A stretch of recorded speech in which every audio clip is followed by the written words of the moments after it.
Hey folks, how's it going? This is Iron Seagull here, back with another video related to The Sims 5.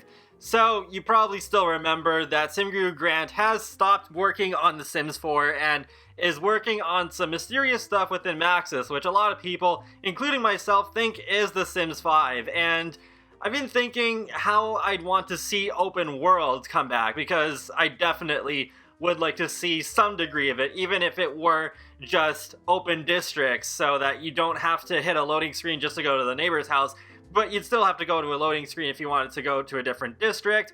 But then I came up with this idea that I think could be a nice middle ground and be a good compromise for both those of us who do want open districts and those of us who want a full return to The Sims 3's open worlds. Basically, I have two versions of this idea. One is way more ambitious than the other, but then the other one I think is a bit more likely to actually happen and is a little bit more practical, just seeing how The Sims 4 went. So, the first idea is having loading screens still, but not conventional loading screens, not like what you're used to seeing in previous Sims games where you just have the loading bar and you just are stuck there watching some on-screen tips or something along those lines. No, you can still actually play the game somewhat while this loading screen is going on, and there's two games that I've played during the GameCube era that worked like this: Tony Hawk's American Wasteland and SSX3. And these games basically had what I would call transition areas, where there wasn't really much to do in them, but it was using those areas so that as you move through them, it loads up the next area instead of just coming to a full stop and hitting the stereotypical video game loading screen. So what you're seeing here is Tony Hawk's American Wasteland, where this guy's character is going from the Santa Monica Pier to the oil rig. And basically, in this game, you have this open world version of LA, but with a catch, because the game is still divided up into all of your typical areas like in the previous Tony Hawk games, but all of these areas are connected by loading tunnels, or in this case, a boat ride that you just saw a few seconds ago. But as you would go through these loading tunnels, then it would load up the next area. The loading tunnels are fairly generic, like maybe they have some rails that you can grind on, but your speed is still somewhat limited so you don't outrace the loading screen and the area not being loaded by the time you get there. And this game came out in 2005, so I think The Sims 5, assuming it comes out in 2021 or later, then I think it could pull this off in a very similar way.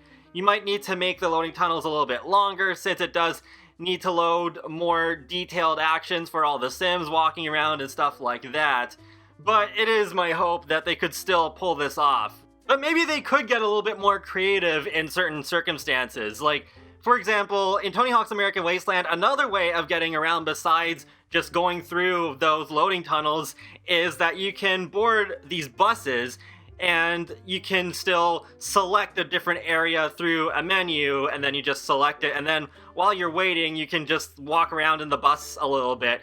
It's not like you can't do much at all in the bus, but it's still a little bit better than just the conventional loading screen, in my opinion. So that could be an interesting way of finally having public transport in terms of buses in The Sims. And they even could do the whole riding a boat loading screen thing. You know how in Brindleton Bay you can click on certain boats to transport you to certain other neighborhoods?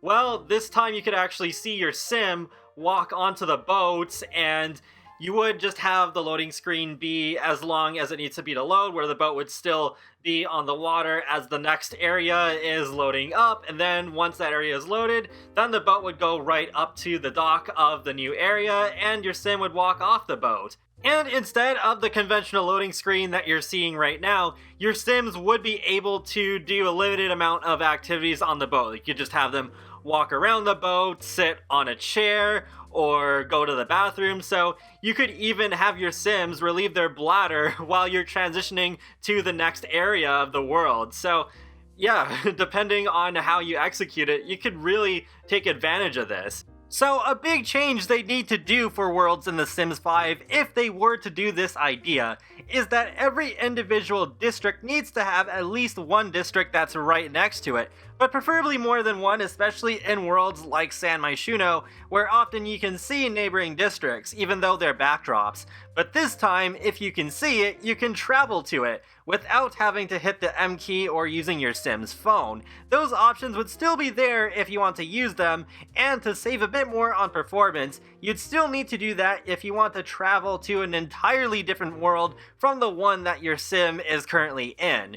When you want to travel to a neighboring district, you would click on the loading tunnel or mode of transportation, and your Sim would walk over to it. Specifically with tunnels, maybe we could directly control our Sims with the arrow keys WASD, or a USB controller if you have one, just like what we could do in The Sims 2 on consoles. So it could be more interesting than simply scrolling to the end of the tunnel and clicking go here and waiting for your Sim to walk over there. A big drawback with this, though, is that loading tunnels might make Create a World a lot more difficult to pull off. Having a boat ride transition in a custom world would probably be out of the question, but hopefully we could still have loading tunnels or cars, trains, and buses where you can only see the inside.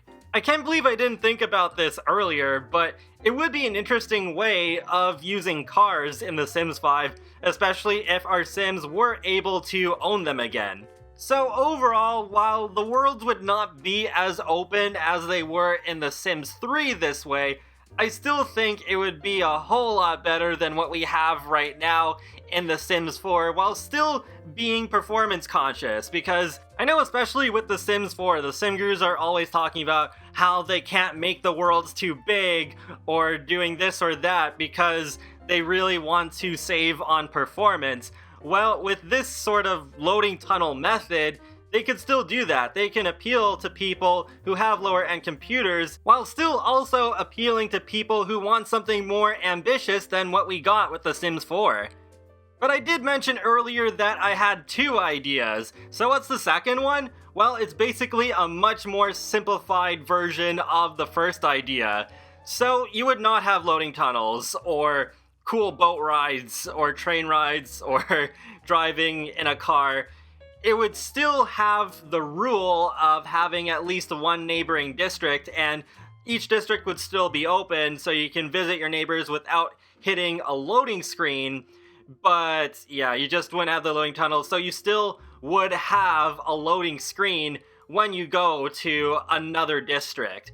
So in the end, I think that idea is a lot more realistically feasible, and I would not be surprised in the least if this is what Maxis actually did for The Sims 5, and I think it is kind of like what a lot of people are expecting, where you do have open districts, but I'm adding on an emphasis on transportation, so that you do have things like the boats in Brindleton Bay as they work in The Sims 4, but you wouldn't just have that in certain neighborhoods. That would be a standard thing you would see everywhere. But either way, hopefully they can pull off one of these two methods, because I'm not expecting a huge graphical leap either from The Sims 4 to The Sims 5. It's not quite like what it was back in, say, like the PS3 and Xbox 360 days, where it was all about being like super realistic and showing just how big the leap was compared to the previous generation. I think we're past that now. So I think it will still be cartoony, but it'll still overall look better than The Sims 4. So I think that is more leeway given there, that they can pull off something closer to open world than what The Sims 4 has. So there's how I'd like to see open worlds be handled in The Sims 5. Overall, I think it would still have a lot of immersion, more so than what Sims 4 has, where you can have all sorts of different things other than a conventional loading screen when you're traveling to a different area.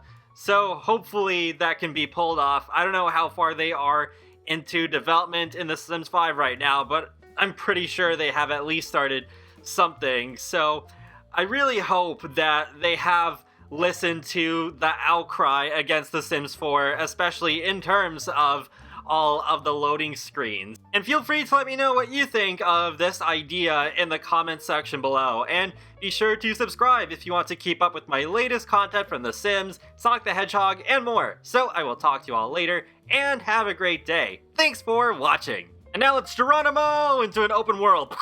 Yeah! Yeah, that was stupid.